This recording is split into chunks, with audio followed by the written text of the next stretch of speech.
Halo, selamat siang, malam, pagi, dimanapun kalian menonton video ini. Perkenalkan, aku Farhan Haditaskaya, aku Teknik Kimia Angkatan 2016. Aku di sini sebagai tutor kimia di Taman Mahasiswa. Nah, sekarang hari ini aku akan membahas soal UTS Kimia 2A tahun 2013 yang kemarin kita share di Instagram. Nah, oke. Mungkin udah terlihat ya di soalnya di kalian. Sebelumnya aku bilang congrats dulu buat kalian yang bisa membahas soal ini atau menjawab soal ini dengan sendiri. Tapi untuk kalian yang belum bisa membahas, tenang aja. Kita bertahap belajarnya bareng teman mahasiswa untuk menjawab persoalan-persoalan selanjutnya. Nah, pada hari ini aku akan bahas soal ini ya. Perhatikan baik-baik. Oke, mungkin kita bahas baca ulang dulu soalnya ya. Percobaan kinetika reaksi klorin, gas klorin, Cl2 ditambah CHCl3 gas menjadi HCl dan CCl4. Nah, menghasilkan persamaan laju reaksi sebagai berikut. Atau aku bisa menggambarkan ini mungkin persamaan satu ya. Gitu. Nah, soalnya adalah buat sketsa grafik laju reaksi terhadap CHCl3 pada Cl2 tetap, dan B, mekanisme reaksi ini diusulkan sebagai berikut. Ada 3 mekanisme reaksi. Bila tahap I berlangsung setimbang dan tahap 2 adalah tahap penentu laju reaksi, buktikan bahwa mekanisme ini akan menghasilkan ungkapan laju yang sama pada hasil percobaan. Oke, berarti kita membahas soal ini dan membuktikan kenapa laju reaksinya bisa seperti itu ya. Oke. Mungkin biar nggak sama, ini jadi persamaan A aja ya. Oke, kita persamaan A juga sama. Oke, kita persamaan A besar. Oke, mungkin aku tulis ulang ya persamaannya. R sama dengan K. Ini adalah variabel konsentrasi dari CHCl3. Ini adalah variabel konsentrasi dari Cl2. Buat sketsa grafik laju reaksi terhadap CHCl3 pada Cl2 tetap. Nah, teman-teman, mungkin di sini aku mau nge-review sebentar untuk menjawab soal ini. Kita harus tahu dalam persamaan matematika ya, Y mx plus C gitu. Nah, kita tahu di sini ada yang namanya konstanta, ada yang namanya dependent variable, dan ada yang namanya independent variable. Nah, apa itu semua gitu ya? Mungkin di sini dalam persamaan ini X itu berlaku sebagai independent variable. Independent.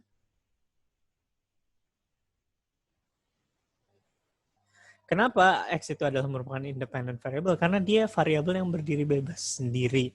Yang mana berapapun nilai X itu dia mempengaruhi yang lain. Makanya independent variable ini mempengaruhi yang namanya dependent variable. Jadi nilai di sini Y sebagai dependent variable.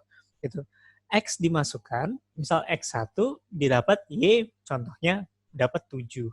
X dapat 2, X kita masukkan 2, Y-nya 14 gitu ya. Nah, itu merupakan berarti Y-nya itu terpengaruhi oleh independent variable. Nah, Y ini bisa kita sebut sebagai dependent variable. Terus ada juga yang namanya konstanta. Konstanta ini adalah sebuah nilai yang tidak berubah karena independent variable maupun dependent variable gitu. Itu konstanta yang telah ada di dalam persamaan matematika ini.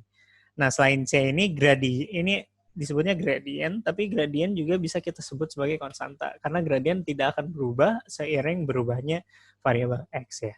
Nah, oleh karenanya di sini diminta pada C terhadap CHCl3 pada Cl2 tetap. Artinya apa? Si Cl2 tetap ini kita mau rubah, tadinya dia independent variable, kita rubah menjadi konstanta ya.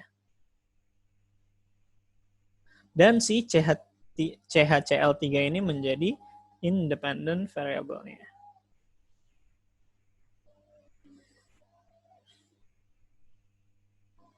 Variable. Nah, dependent variable-nya apa? Ya si R ini ya. R ini terpengaruh oleh variabel CH-Cl3 dan Cl2. Tapi di soal ini kita membuat supaya si Cl2-nya itu menjadi konstanta dan tidak berpengaruh. Caranya gimana? Kita bisa remake di sini.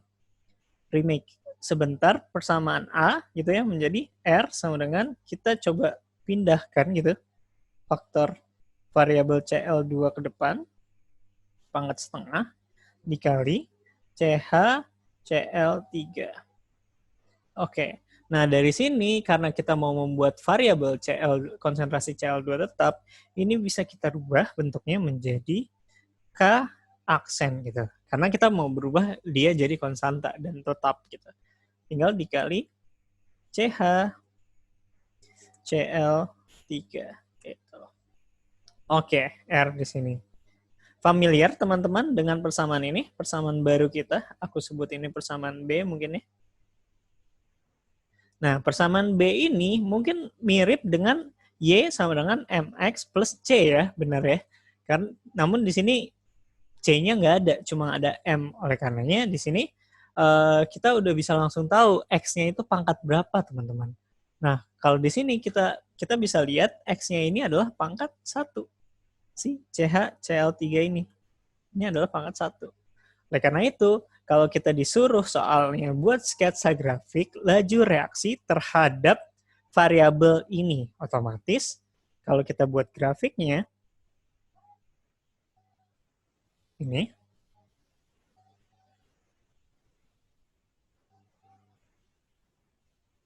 sini 0 ya.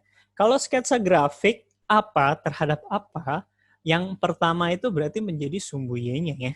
Berarti di sini karena laju reaksi, otomatis sumbu Y-nya menjadi laju reaksi. Sumbu X-nya dia adalah yang independent variabelnya. Berarti di sini adalah konsentrasi si CH-Cl3. Oke, nah sampai sini kita lihat si variabelnya ini CH-Cl3 merupakan ini pangkat 1. Kalau pangkat 1 berarti tinggal garis lurus aja. Karena nggak ada plus konstansa di sini, berarti harus mulai dari 0 gitu. Berarti otomatis persamaan atau sketsa grafiknya menjadi seperti ini. Gitu. Dengan gradien adalah si K gitu ya. Kalau ini dibuat persamaan grafiknya R sama dengan K aksen variabel CH Cl3 gitu. Itu kalau pangkat 1. Nah, mungkin ini intermezzo aja ya. Kalau pangkat 2 gimana, Kak? Atau misal R sama dengan K aksen CH-Cl3 plus apa? Misalkan K2 gitu.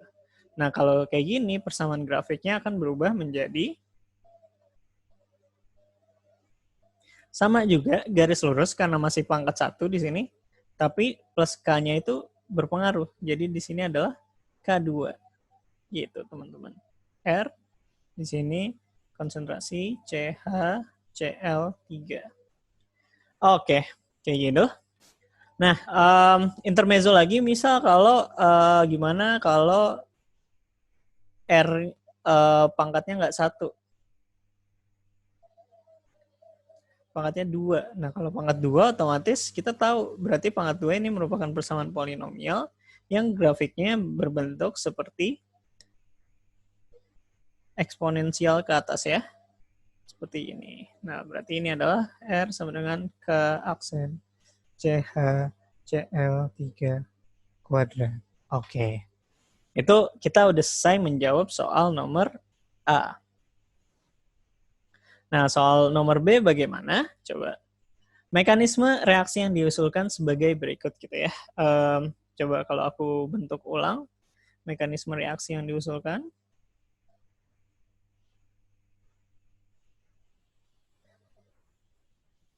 Jadi seperti ini ya. Yang pertama adalah si Cl2 menjadi 2Cl radikal.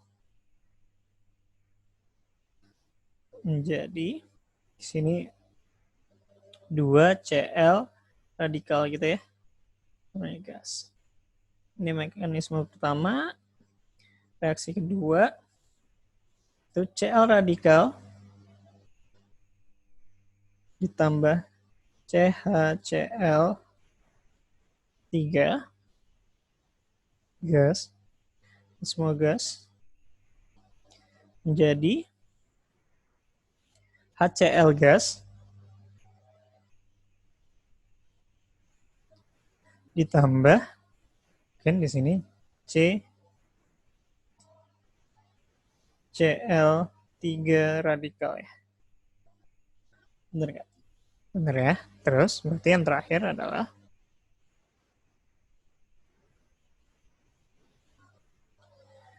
Cl radikal ditambah CCl3 gas radikal menjadi CCl4 gas aja. Nah, di sini. Nah, kita lihat di sini, ini merupakan persamaan yang normal gitu ya dalam organic chemistry, yaitu yang pertama adalah initiations. Ini adalah propagations, yang kedua. Ini adalah terminations. Nah, di sini teman-teman, kita bisa melihat gitu ya, dari soal, dia bilang, tahap 1 berlangsung secara setimbang. Berarti tahap 1 kita gambar ini sebagai equilibrium. Equal gitu ya. Tahap 2 sebagai tahap penentu reaksi gitu. Nah, tahap penentu reaksi atau yang kita sebut sebagai rate determining step.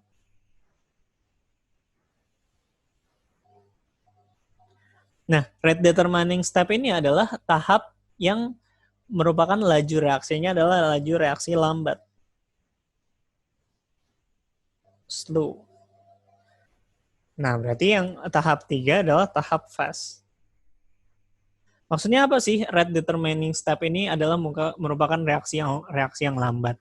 Coba kalau aku analogikan gitu ya. Misal ada perlombaan antara kancil dengan mungkin kelinci dengan kura-kura gitu ya. Nah, kalau kita lihat perlombaan ini, kelinci kan cepat ya jalannya. Ini bukan cerita dongeng yang kura-kura akhirnya menang, tapi iya, kelinci cepat jalannya udah langsung finish, dan kura-kura jalannya lambat dan finishnya belakangan. Misalkan kelinci itu finish di waktu 2 menit dan kura-kura finish di waktu 10 menit gitu. Nah, perlombaan itu dianggap selesai ketika kura-kura finish ke garis finish dong ya. Berarti di 10 menit. Nah, kalau kita lihat sebagai pengamat, oh berarti lomba itu selesai ketika kura-kura selesai. Ketika yang lambat selesai. Makanya perlombaan itu berarti berlangsung selama 10 menit.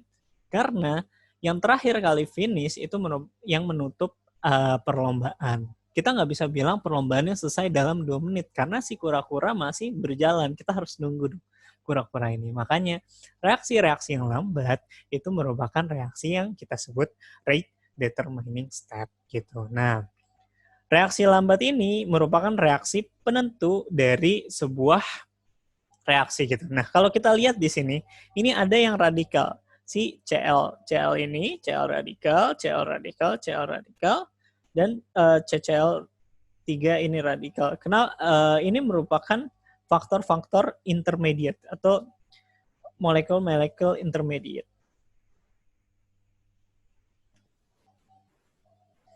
Nah, apa sih molekul-molekul intermediate ini? Merupakan molekul yang terbentuk dalam reaksi, namun tidak terbentuk lagi di akhir reaksi. Coba kalau kita jabarin semuanya ya, ini ditambah semua gitu.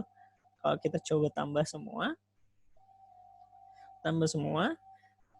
Cl2 tambah Cl radikal tambah CH-Cl3 ditambah Cl radikal ditambah CCl3 radikal menjadi gitu ya. Kalau semuanya dianggap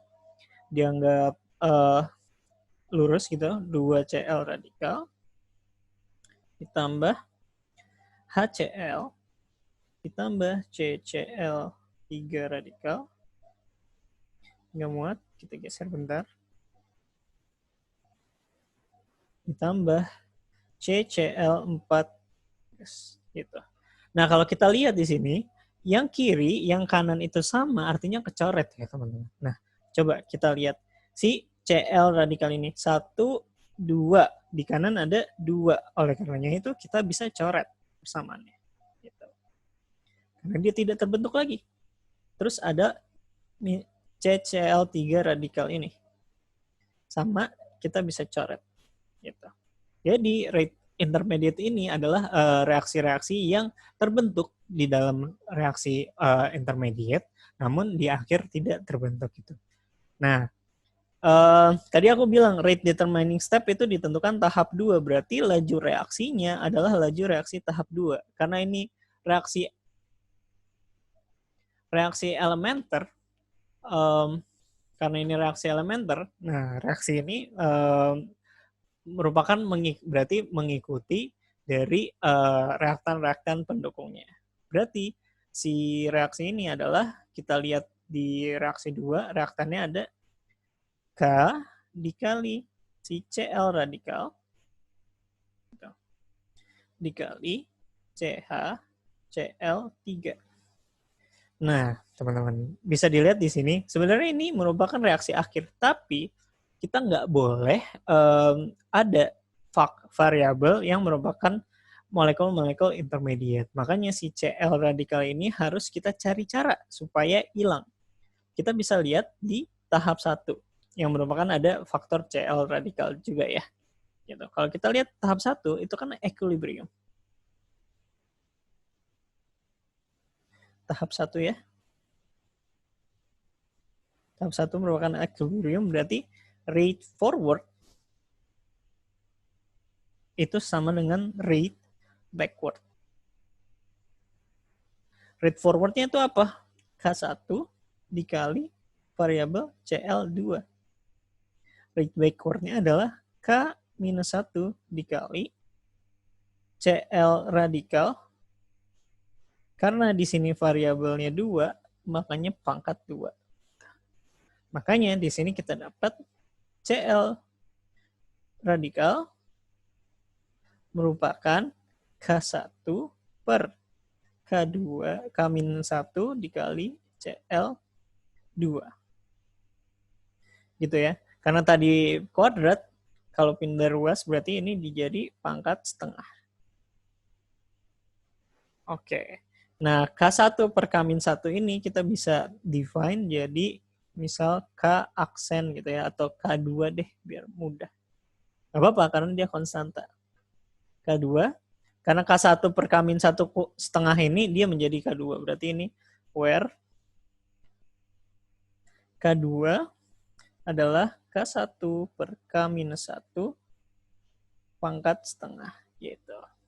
Nah, berarti si K2 ini dikali faktor Cl2 di pangkat setengah gitu.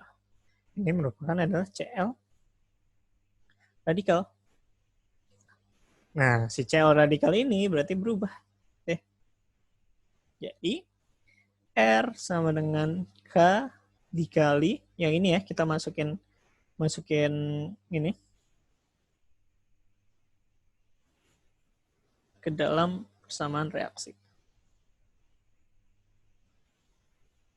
Ini misal contohnya reaksi C. Kita memasukkan reaksi C. Berarti menjadi K2 Cl2 setengah dikali CH-Cl3. Oke. K ini kali K2 kita bisa mungkin jadi K besar dikali CH-Cl3 dikali Cl2 kuadrat. Sorry, bukan kuadrat, tapi akar. Dapat deh kita reaksi akhirnya merupakan ini. Coba, kan tadi suruh membuktikan apakah sama. Coba kita lihat. Buktikan bahwa mekanisme ini akan menghasilkan ungkapan laju reaksi yang sama pada hasil percobaan. Jawabannya adalah sama ya. Coba kita lihat yang ini dengan yang ini. Oke, mungkin cukup sekian teman-teman. Kalau ada pertanyaan bisa di komen di bawah atau chat langsung ke Instagram Taman Siswa atau kunjungi website taman-siswa.com untuk kelas lebih lanjut. Terima kasih atas perhatiannya. See you at Kampus Ganesha. Semoga kita bisa mengarungi masa-masa TPB lebih ceria lagi, lebih bermanfaat lagi. Dadah. Terima kasih sudah menyaksikan video ini. Kalau kamu ingin belajar bersama tutor keren ini, silakan klik link di bawah ini.